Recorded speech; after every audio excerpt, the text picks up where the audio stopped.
How to get sued by a billion-dollar company. Step 1, you buy replicas off popular brands via a shipping agent. And step 2, you make money via referral codes off of teaching people how to do the same via TikTok and YouTube. Step 3, you run up and just sucker punch the hornet's nest by returning fake Nike shoes to Nike while documenting it and uploading it to YouTube to then promote your knockoff referral link to make money. Yes, that actually happened. And yes, I'm still baffled at how stupid this story is, but hey, this is Atozy. He landed on my radar after Nike sued him. It's not every day a billion-dollar company sues a content creator, so I wanted to know everything about this. And little did I know there's a somewhat thriving replica and knockoff community on TikTok and YouTube, where Atozy is one of the larger creators in this niche. And as I said in the 3-step guide earlier, he taught people how to buy replicas via a shipping agent he has a partnership with, thus making this a career for him. And he would do unboxing videos of these fake Nike shoes and take them to various events to get people's reaction to, again, promote his referral link. And this seemed to be a pretty lucrative gig for him, even though at best case scenario it's an extreme gray zone, and worst case scenario for him it's just straight up illegal. Now, if you're making a good living from promoting services that can get you fake Nikes, the last thing you would want to do is go into the lion's den with your fake shoes and return them as real on video, then upload it to YouTube for 600,000 people to see. Just to put it into scale here, that is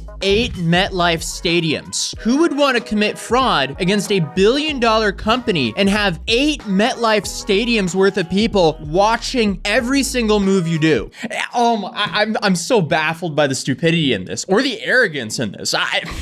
It's one or the other, maybe both. But in my last video on the case, we went into the details of the lawsuit in that video specifically. So now we're gonna look into what happened after he was sued and after my last video. So at first, nothing too much, because Atozy went radio silent after he was sued, which is very understandable. I don't think many of us know the stress of having a billion-dollar company suing us. But then he did something so stupid he should have just remained silent. So after taking a month break, he released a video titled "How to Never Get Seized with Panda Buy: Best Methods." And then he promotes his referral link in that video.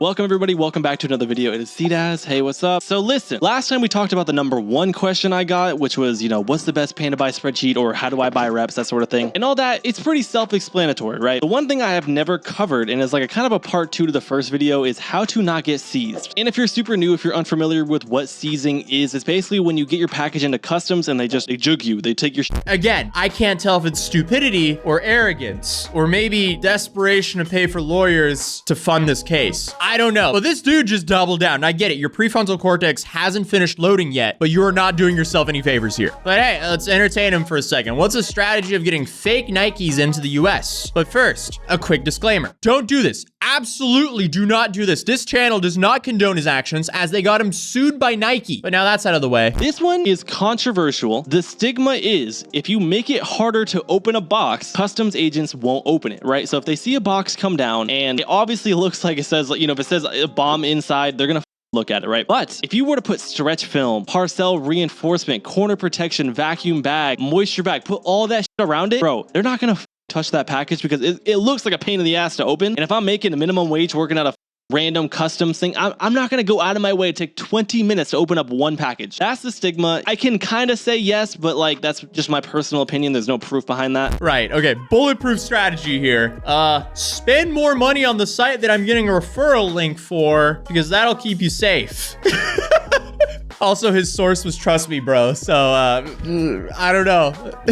Also, you see the shelf right behind him? That shelf was actually mentioned in the lawsuit because Nike wants all of those shoes because they're all apparently fake, and Nike wants to burn them all. But then at the end of this video, he also promotes a 100% discount code for his shipping. So I can only imagine the reaction of the Nike lawyers here. But then a little over a week went by, and then he finally addressed being sued. Well, yeah, another one of these videos, huh? Let's just address the elephant in the room. Obviously, there has been some sort of talk and some sort of filing about some sort of lawsuit and all this. There's been a lot of hate. There's been a lot of people just messaging me basically saying they want me to get in a jail cell, which, if that's your opinion, I respect that's your opinion. And I just wanted to address it and talk about, if I'm actually going to keep going and keep doing what I'm doing right now. And I wish I was being advised to like really go over it because, as much as I do want to make a video like the whole thing and just go through every single point, I'm being told not to because there is a lot in there that I don't necessarily think is true, because I feel like a lot of you guys know me. And even if you don't know me, I'm not a millionaire. I don't have an expensive lifestyle. I don't have an expensive taste. I'm a man of simple things. I like like my Starbucks. I like taking care of my cats. That's about it. I pay my editors. That's it.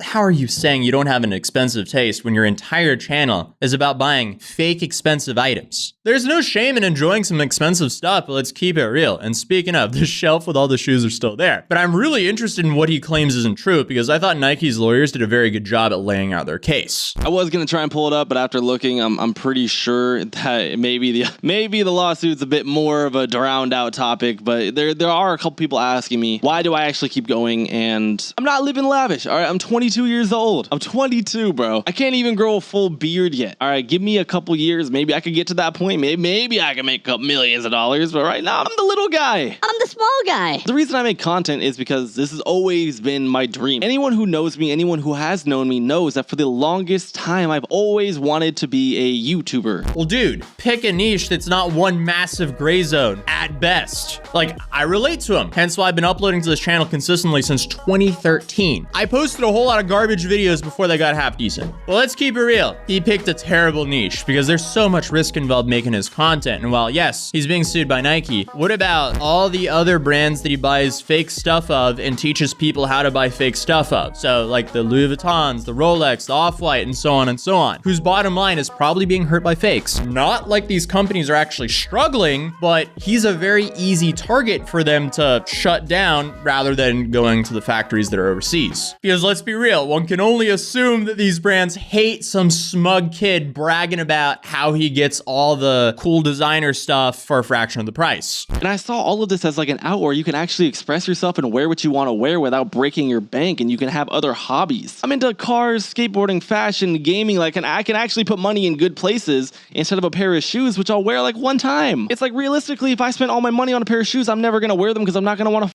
up. And I never wanted to gatekeep that. Like this hoodie, bro, $50. Like it's $50. So don't think I'm rich. Don't think I'm so, oh, look at me, the YouTuber with the $2,000 hoodie. Like, no, it's $50. I don't care. I want to be real with you guys so that you guys can dress how you want to dress. You're not getting lied to. If you don't care, why are you buying a fake Balenciaga hoodie? Also, F Balenciaga after that one campaign. All my homies hate Balenciaga. When the time is right, I'm sure I will make a video kind of explaining the entire thing, unless I have to sign like an NDA or something. But hopefully I'll try to at least make a video before that happens so that I can post it and explain everything to you guys prior to never being able to speak about it ever again. I'm not going to sit here and act like hate comments ever get to me. I really don't care. But it just sucks that like it's only one side. You know, whatever they said is what people are taking as facts, when that's not the point. The point of a lawsuit is to determine the facts. The years and years it takes for a lawsuit to actually go to court, it is for that reason, to figure out what's actually the facts and what's just like an assumption or not real or didn't actually happen. And of course, because this is bigger than me and my community, it went to the actual, you know, just sneakerheads and people who hate replicas. So they dragged me through the mud, and that's cool, man. If that's you, that's you.